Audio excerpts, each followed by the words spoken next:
Jai Mahamaya Ki Jai. In our last discourse, we read about the origin of Prakriti and Purusha. We'll go on with chapter 3. Narayana said, "O Devarsi, the egg born of Mula Prakriti that was floating in the waters for a period equal to the life period of Brahma, now in the fullness of time, separated into two parts. Within that egg there was a powerful child, lustrous like 1,000 million suns. This child could not suck his mother's milk as it was forsaken by her. So being tired of hunger, the child for a moment cried repeatedly.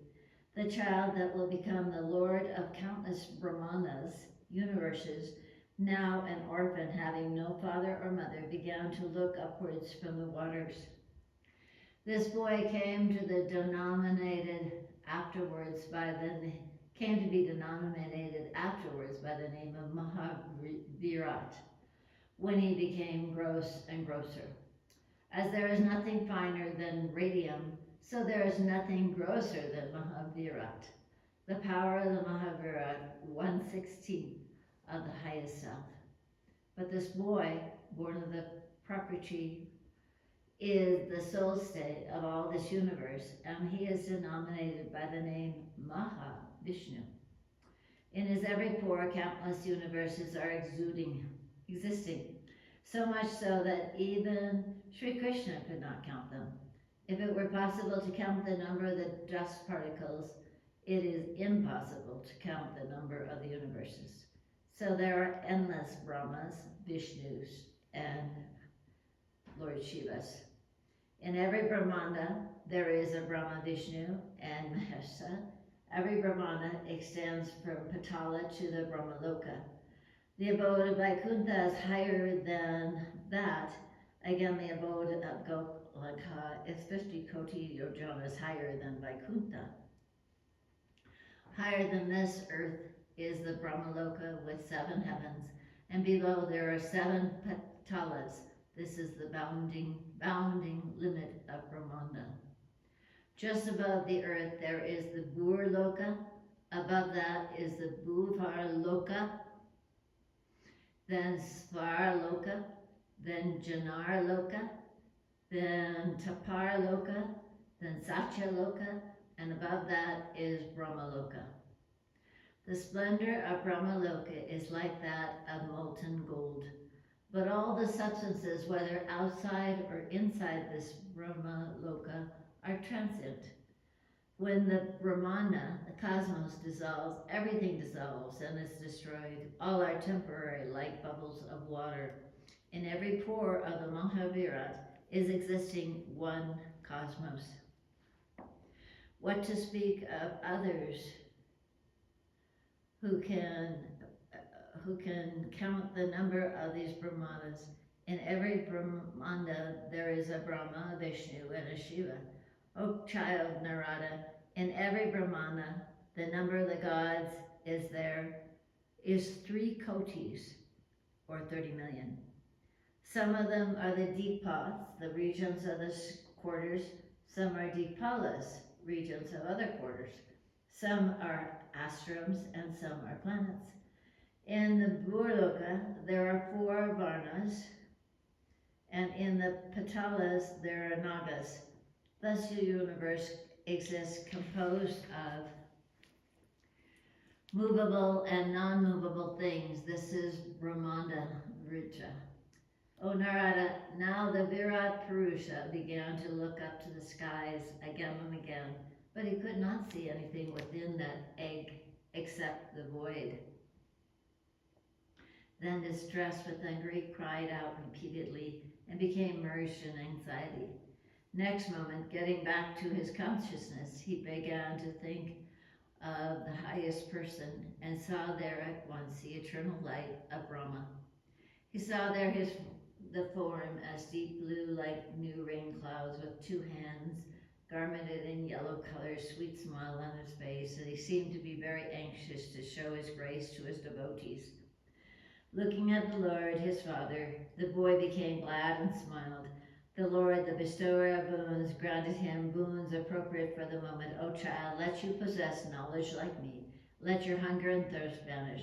Let you be the holder of innumerable brahmadas till the time of pralaya, the universal dissolution.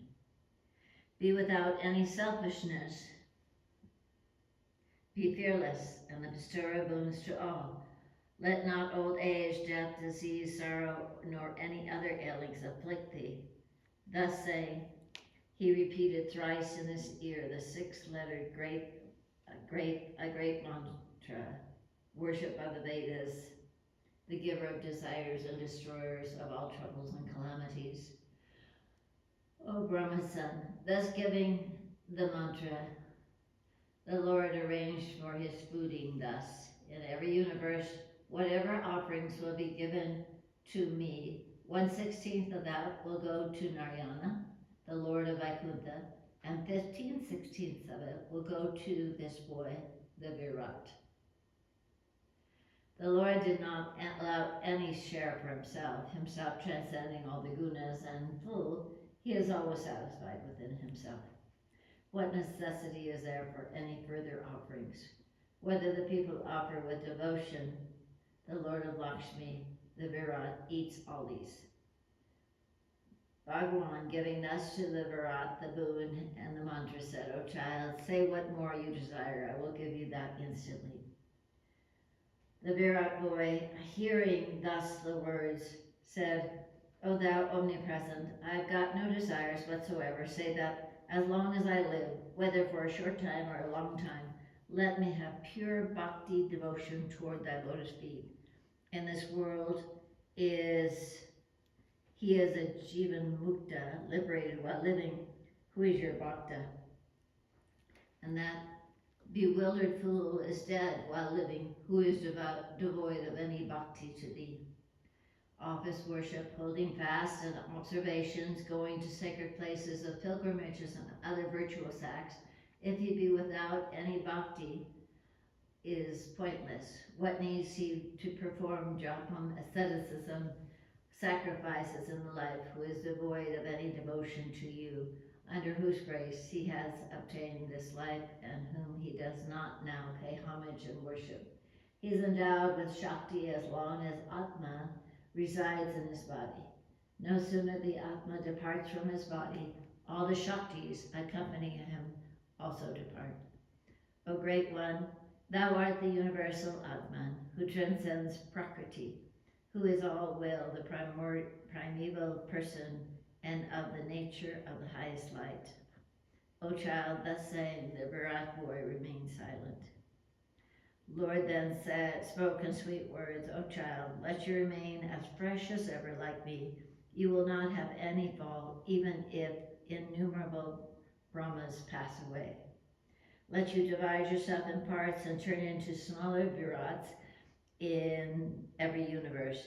Brahma will spring from your navel and will create the cosmos.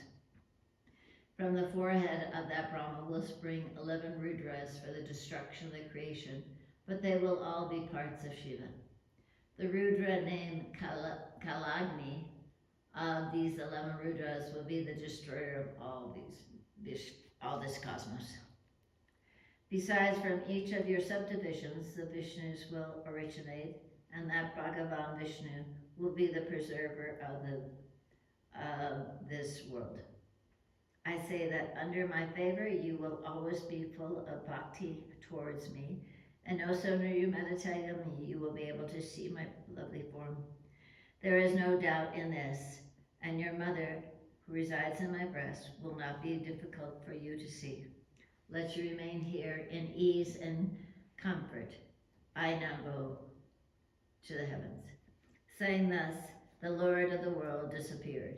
Going to his own abode, he spoke instantly to Brahma and Shiva, skilled in the creation and destruction. O Brahma, go quickly and be born in parts from the navels of each of the smaller Virats that arise from the pores of the great Virat.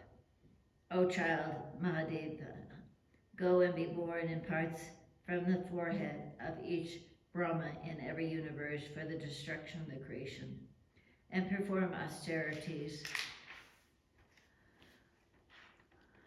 for a long, long time. O son of the Creator Brahma, thus saying, the Lord of the universe remained silent. Brahma and Shiva, the auspicious, bowing to the Lord, went to their own duties. On the other hand, the great Virat that lay floating in the waters of the Brahmanda sphere, created from his every pore each smaller Virat. The youth Vishnu, of the form of the great cosmos, wearing yellow garments of the bluish-green color of the durba grass, lay sleeping, pervading everywhere. Brahma took his birth in his navel. He then, after his birth, began to travel in that navel lotus and in the stem of the lotus for 1,00,000 yugas. But he could not find out the place whence the lotus or its stem had sprung. O Narada, then your father became very anxious and came back to his former place and began to meditate on the lotus feet of the Lord. Then in meditation with his introspective eye, he saw the small Virat, then the endless great Virat lying on the watery bed in whose pores the universes are existing. And there he saw the great God with all of his attendants. He then began to praise the Lord when he granted boons to your father, and he began to do the work of creation. From the mind of your father were born first Sanaka and other brothers, and then from his forehead 11 Rudras sprang. Then from the left side of the small Virat lying on the bed of waters, the four-handed Vishnu Bhagavan, the preserver of the universe, came. He went to Sveta Dvipa, where he remains. Then your father became engaged in creating this universe, movable and non-movable, composed of 3 worlds, heaven, earth, and Patala, in the navel of that small Virat Purusa. O Narada, thus from the pores of that great Virat, each universe has sprung, and in every universe there is 1 small Virat, 1 Brahma, 1 Vishnu, and 1 Shiva, and Sanaka, and others. O best of twice born, thus I have described to you the glories of the Lord that give exceeding pleasure in moksha. Now say, what else would you want to hear? Here ends the 3rd chapter of the 9th book on the origin of Brahma, Vishnu, Mahesh, and others in the Mahapuranam, Srimad Devi Bhagavatam of 18,000 verses by Maharishi Veda Vyasa. Jai Mahamaya ki jai, Vishveshpari Mata ki jai, Bole Baba ki jai.